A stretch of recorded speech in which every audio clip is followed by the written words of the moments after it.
महाबली मिले पुनि आए,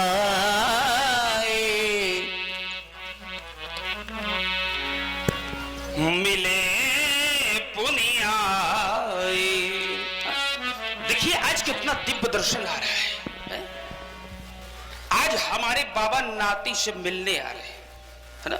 अच्छा, नाती को मिलना चाहिए कि बाबा को? है तो जोर से बोलो। सब बाबा के साथ में आ खड़े होगा, लग रहा है सब बाबा के साथ वाले आए। नाती को मिलना चाहिए, बात सत्य है। मान लो अगर नाती कहीं दूर दराज से चल के आता है तो और ध्यान नहीं दे पाता तो बाबा का भी दायित्व बनता है कि चल करके मिलना। क्यों?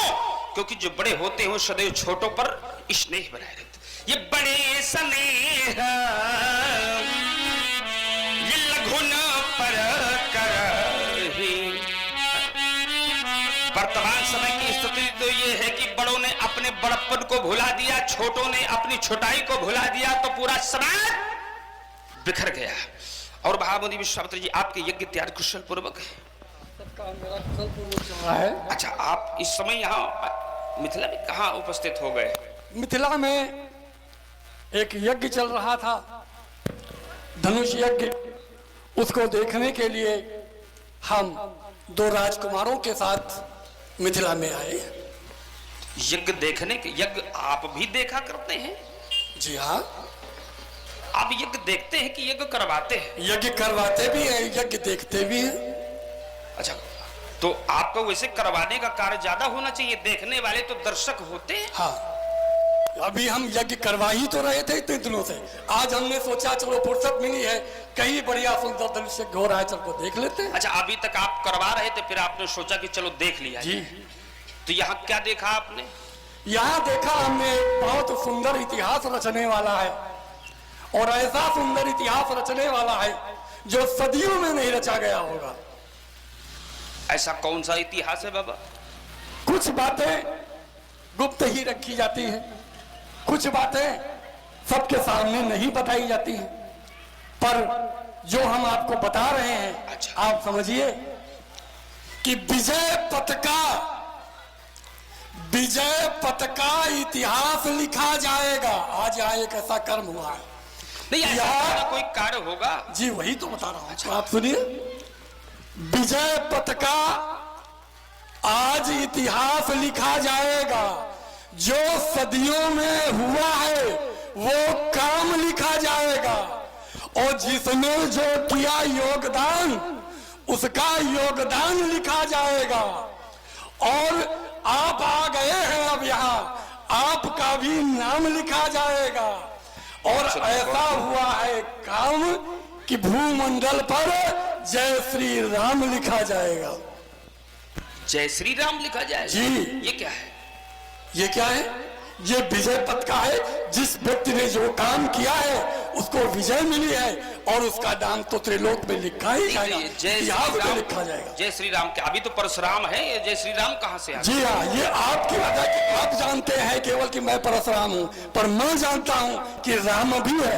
अच्छा, राम। जय श्री राम भी है। तो कहाँ है वो राम? पुत्र राम और लक्ष्मण, ये भगवान परशुराम है, और इनको प्रणाम करो। पाप करोगे मिले दो बार,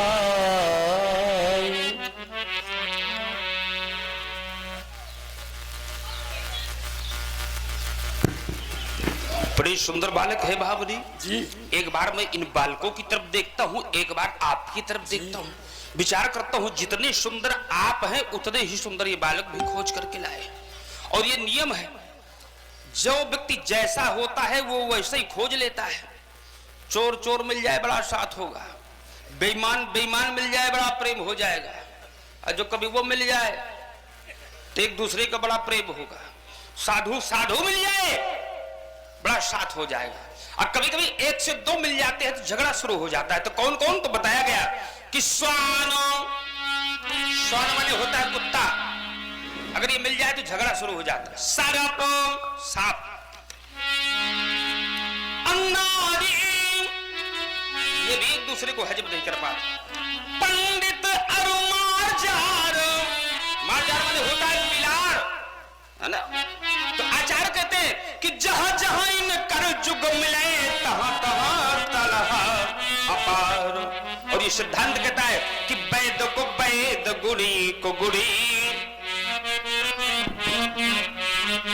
वैद को वैद, गुणी को गुणी, ठग को ठग, सोम को सोम ही भावे, काक को काक, मराल मराल को, पीठ गधा की गधा खुजलावे, शुक्ल भरे और जो, रागी को राग मिले स्वर गावे, प्रेमी से प्रेम करे चर्चा, लबरा कह नहीं लबरा चली आवे। इन बालकों को परिचय क्या है बाबरी? ये महाराजा दशरथ जो अयोध्या के राजा हैं, ये उन्हीं के दोनों पुत्र हैं। ये बड़ा श्याम वर्ण का राम और लघु गौर वर्ण का लक्ष्मण है।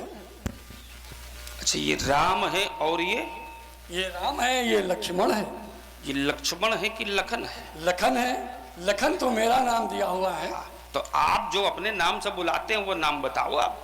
तो हम तो लखन ही राम और कहते हैं, लखन पर नाम लक्ष्मण रखा है। अच्छा, इन्हें काहे को लाए हो बाबा? मैं यज्ञ कर रहा था। अच्छा, और यज्ञ में कुछ राक्षस विघ्न कर रहे थे। आपके यज्ञ में राक्षस? जी। ऐसा क्यों? क्योंकि आजकल रावण नाम का एक जो राजा लंका का है, उसके दूत अक्सर ये चाहते हैं कि यज्ञ और पूर्ण धर्म काम कोई ना हो पाए। तो जब जब मैं यज्ञ करने बैठता था, वो आकर के हमारा विघ्न करते थे। मैं अपनी यज्ञ रक्षा के लिए इनको दशरथ से लेके आया। नहीं, दूत तो संदेश वाहक होता है, वो विघ्न कहाँ से पैदा करने लगा? विघ्न भी दूत डालते हैं, संदेश भी दूत ले जाते हैं। हमने तो ऐसा जाना है कि दूत राजा के पास होते हैं और दूत का कार्य होता है संदेश को ले जाना और संदेश को उधर से इधर। आप बिल्कुल सच कह रहे हैं कि वो दूत ही होते हैं जो संदेश को लाते हैं और ले जाते हैं, पर जो विघ्न डालने वाले दूत होते हैं वो भी दूत होते हैं। वो कौन से दूत हैं? इनके रावण के सुबाहु और मारीच नाम के दो दैत्य थे, राक्षस, जो कि हमारे यहाँ आकर के विघ्न डालते थे, जो ताड़का राक्षसी के पुत्र थे। तो ये दूत है कि निशाचर है?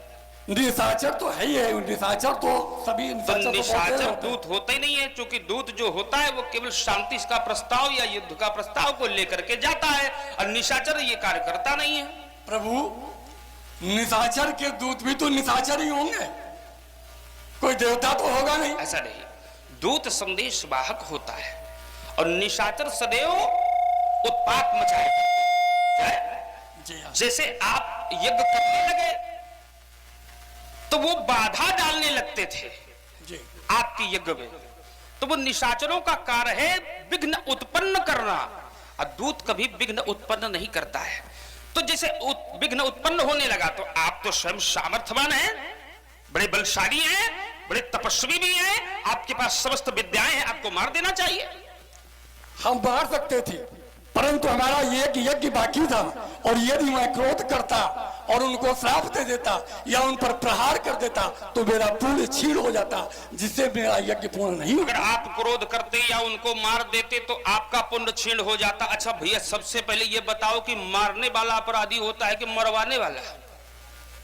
सबसे ज्यादा तो उपद्रव करवाने वाला होता है दोषी, और आपने वही काम करवाया है, तो सबसे ज्यादा गड़बड़ तो आपने करवा दिया। इतिहास के पहलू अलग अलग होते हैं और सोचने का तरीका अलग अलग होता है। हमने जब सोचा और हमने जो विचार किया, जो आपने अभी नहीं किया है, तब हम मुनिवर मन कीन विचारा, अमुक अवतर हरण महिदार।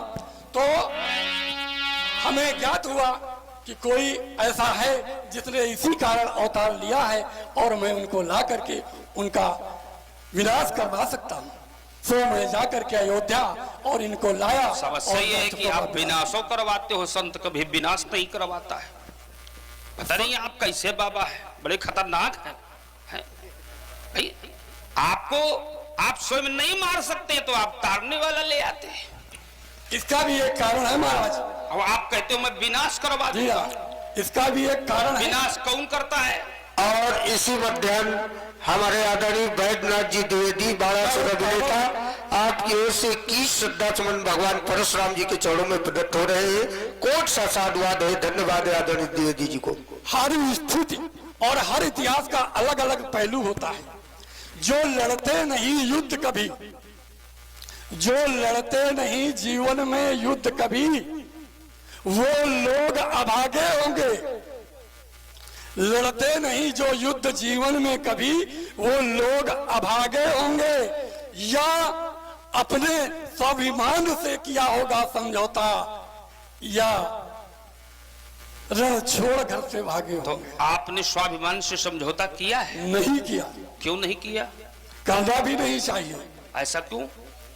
अपने स्वाभिमान को क्या मिथ्या बना देना जी चाहिए? नहीं, स्वाभिमान अपना कायम रखना चाहिए। स्वाभिमान से समझौता का अभी आप मतलब कह है, रहे हो करना नहीं चाहिए, फिर कहते हो कायम रखना चाहिए। ये क्या है? स्वाभिमान से समझौता नहीं करना चाहिए, स्वाभिमान कायम रखना चाहिए। ये क्या होता है? क्या होता है? थोड़ा हमें भी बताइए, कायम का तात्पर्य क्या है? स्वाभिमान को, अपने स्वाभिमान, अपना आत्मसम्मान के लिए कुछ भी करना पड़े, चाहे कुछ भी करना उसकी पड़े, रक्षा करना रक्षा चाहिए। करना चाहिए। ये तो हमने पहले कहा पे, आप कहते हो हम ये भी करना वही नहीं कह रहे चाहिए। हैं। कहने आप बदल और बहुत सोचने जल्दी का जाते फर्क हो है। बाबा, है ना? बदलने का तो समय होता है, बदल नहीं, तो नहीं। हम गए हैं। ऐसा। पहले हम क्या थे, और जब हमें ज्ञात हुआ कि दिग्बलम क्षत्रि बलम आप तो बहुत खराब ब्रह्म थे पहले। तेजो बलम बलम एकेन ब्रह्म दंडेन सर्वस्तानि हतानि में, मैं वहीं से बदल गया। वहां आपकी दुर्दशा हो गई थी, तो इसलिए बदल गए हो। अब क्या करो, तुम्हारी मजबूरी हो गई थी। दुर्दशा तो जब ज्ञान होता है, जब जबरदस्ती दुर्दशा होती है करोगे, तभी ज्ञान होता अपने है। मन की कर रहे थे, इसलिए वहां किसी ने बदल दिया आपको। आचार्य जब वशिष्ठ दुर्दशा होती है तभी ज्ञान होता है। ऐसा कोई नहीं जिसकी दुर्दशा ना हुई हो। ऐसा नहीं है। बहुत से ऐसे महापुरुष हुए जिनके जीवन में कभी उन्होंने अपनी दुर्दशा ही नहीं कराई, दुर्दशा कर डाली है। और आपने तो अपन ही करवाया, घूम रहे हो, फिर कह रहे हो मैं बदल गया हूं। महाराज ज्ञान पुष्प दे रहे हैं, आप सोचिए, आपकी भी तो दुर्दशा हुई। नहीं, हमारी कहां हुई है? परशुराम के जीवन काल में दुर्दशा जी है, जी, जिसने पूरे वसुंधरा से अत्याचार को मिटाया हो, अनाचार को मिटाया हो, पापाचार को मिटाया हो, भूभार को मिटाया, उसकी दुर्दशा। जब आप बालों को मिटाया है, और देखो हम बता रहे हैं बाबा, इधर देखो उधर न देखो, बताया गया दुष्टम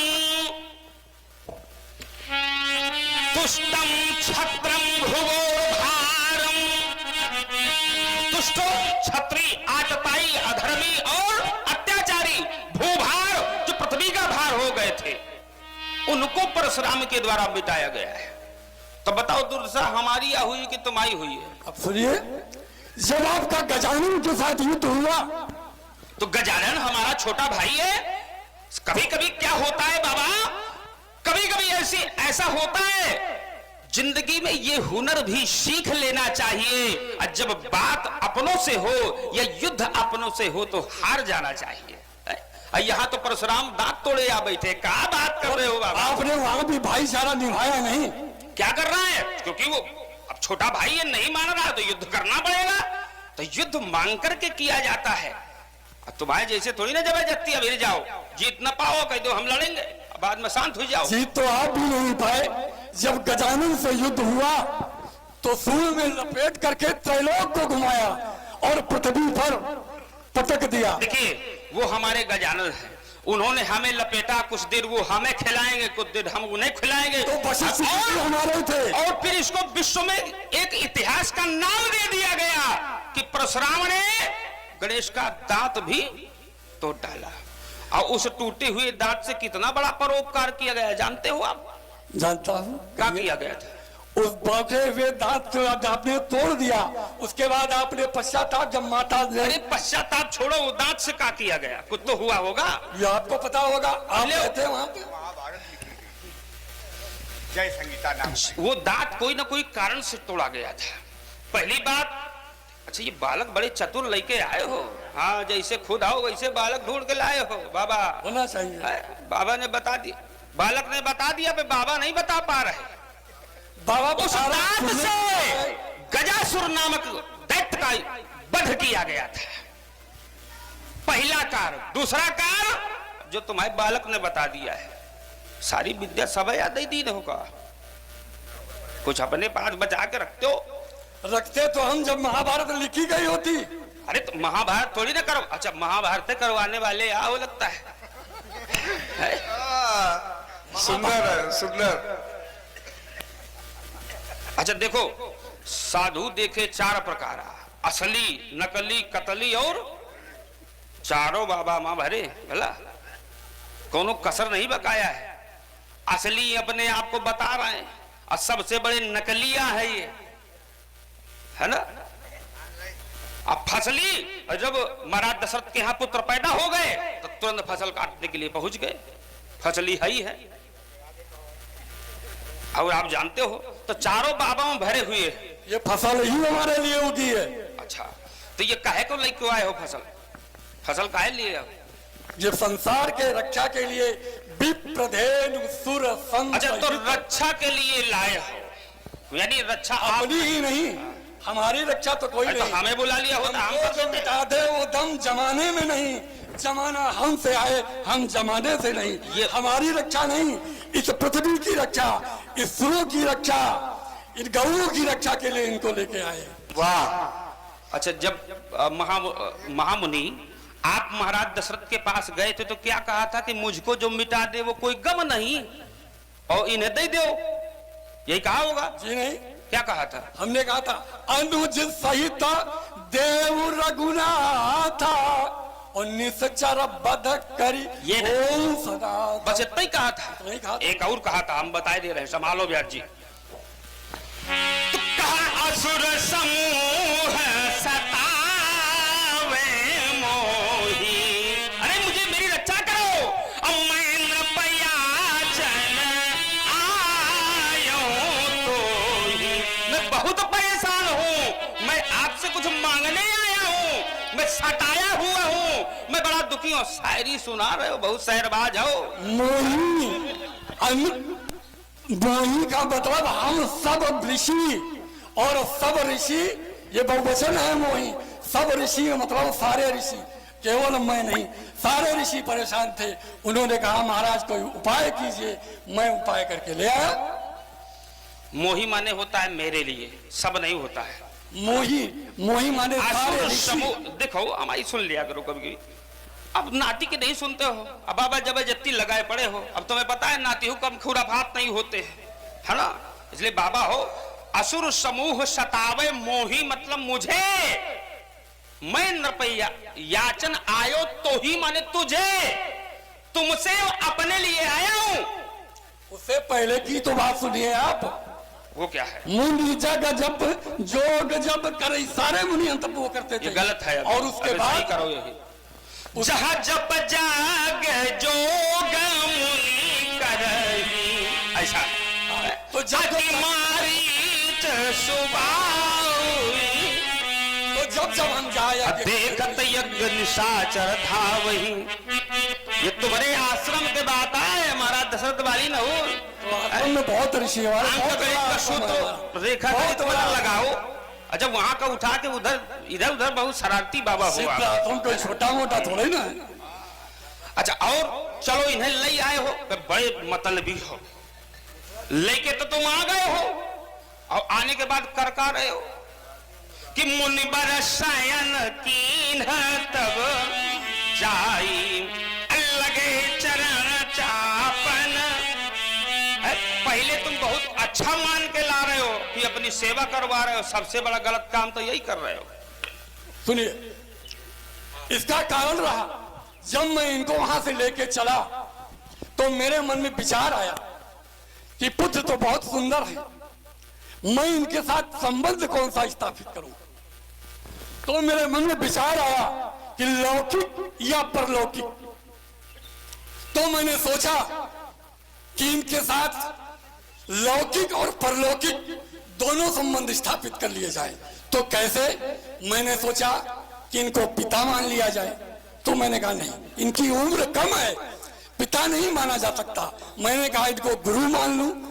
फिर मैंने सोचा नहीं, ये बालक होने क्षत्रिय पुत्र हैं, गुरु नहीं मान सकता।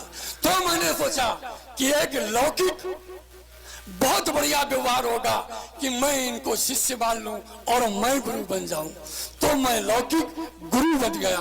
तो लौकिक यही जो आपने अधिकार किया है है। वो तो आप देख रहे सुन लो। हैं, पर जो लौकिक हमारा रिश्ता है बताओ। वो आपको दिखाई हम नहीं समझ देगा। गए तुम बहुत छिपाते हो बाबा। और सुन रहे हैं आप लोग, बड़ा ही बाबा और नाती के प्रति अथक प्रेम प्रभावित हुए। एक छोटी सी बिटिया है अक्षिता त्रिवेदी, उसके द्वारा नाती के लिए भार्गव परशुराम जी के चरणों में 11 पुष्पराय भेंट किए गए हैं। भगवान उसकी सभी मनोकामनाएं पूर्ण करे। सुने आप लोग, पुत्रों ने प्रणाम किया है, आपके आशीर्वाद की आशा। ये बात बालक को आशीर्वाद देते हैं, कह रहे हो कि हम इन्हें शिष्य मान लिए हैं। और वहां जब पहुंचे हो तो इनको अपना